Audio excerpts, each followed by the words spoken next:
history and the misery behind this whole thing in Kasipul remains. Ladies and gentlemen, allow me to introduce to you the guests of the night, who are gentlemen that are actively involved in the politics of the nation. Dr. Justice Juma, who is the party leader, Justice and Freedom Party.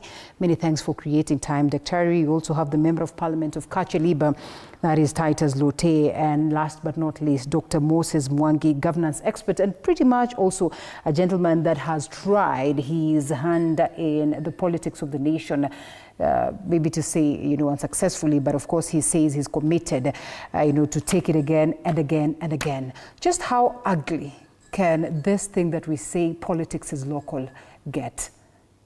We begin with you, Dr. briefly before we take a quick short break and then come back. Thank you very much. Good evening. Now it looks like Kenyan politics. It's like I must get it, whatever the cost. The do or die affair. Do or die affair, which is at the expense of the real leadership we need in the country. But at the moment, it's looking not very good. Yeah.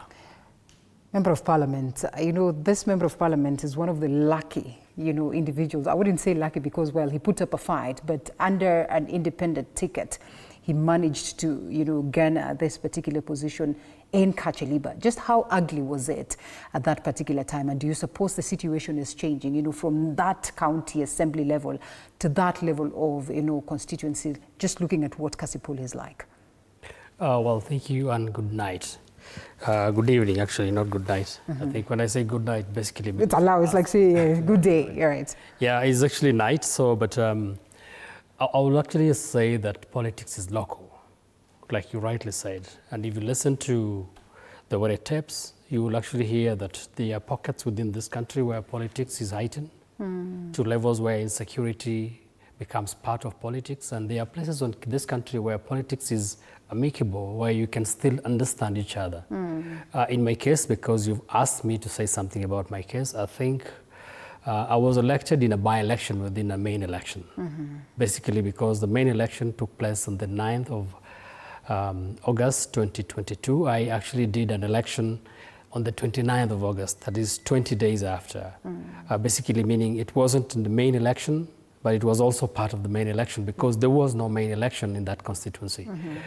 The tension was not as high as I would expect in places like Kasipul, right, where if you listen to the sentiments that are coming from the leaders and also from the citizens, it is a do or die. For us, it is amicable because people are looking for their leader and they will elect their leader irrespective of the national outlook of politics. Because if you were to go by the national outlook of politics, during my incident, you will not have actually elected me because at that time, I was elected in a small party called the Kenya Union Party, which we just formed. It's a local party, which was actually attached to Azimio. Was yours not an independent? It was not an independent.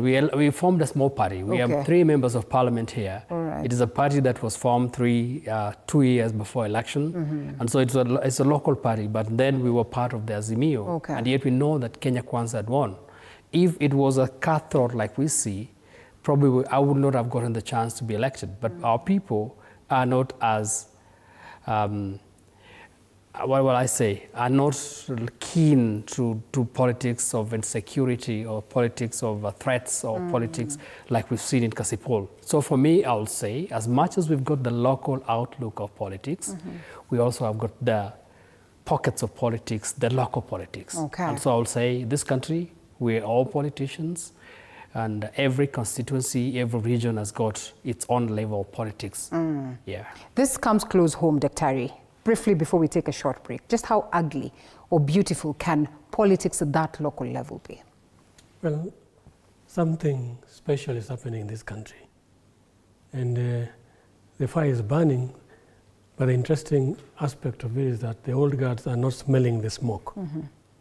And the generation that we are referring to, who are pushing, they call them Gen Zs, where I belong, and probably Mheshimiwa. Because our approach has been way different. We've been denied opportunities. We've been denied jobs. Actually, all that we're given is lectures and taxes. But when it comes to opportunity, we've been forced to create them for ourselves. These Gen Zs, we can choose to crash the parliament server when we want, even without marching to a parliament. You've seen how loyal we are when we cooperate even online. We can choose and set our own agenda. And this has been continuing. And you see, these old guards still don't see it. When we wake up at 2 a.m. in the morning to work through TikTok and create our online jobs, actually the majority are still sleeping. They are waiting to get a job at 8 a.m. But the Gen Zs are working. And the old guard have refused. Okay. Because they are stuck in the old ways of doing things, where they always think of politics to be around goonism, tribalism, and of course, who has looted the most, so that you can shambolize maybe IEBC and force yourself or rig yourself in. But as it stands, we've been coming slowly. I'm curious to understand just how Gen Z Daktari is. Yes. You know, because then when he speaks of we and all that, and the fact that we've also seen the Gen Zs themselves telling the oldies, can you take a back seat so that we can, you know, drive this vehicle? And then the question is, can they really do it by themselves? Well, allow us to take a short break and then we come back on that very note. Thank you. That even the oldies have to force themselves and call themselves Gen Zs so that it makes sense, or so that they are allowed in the space. Okay, after the short break.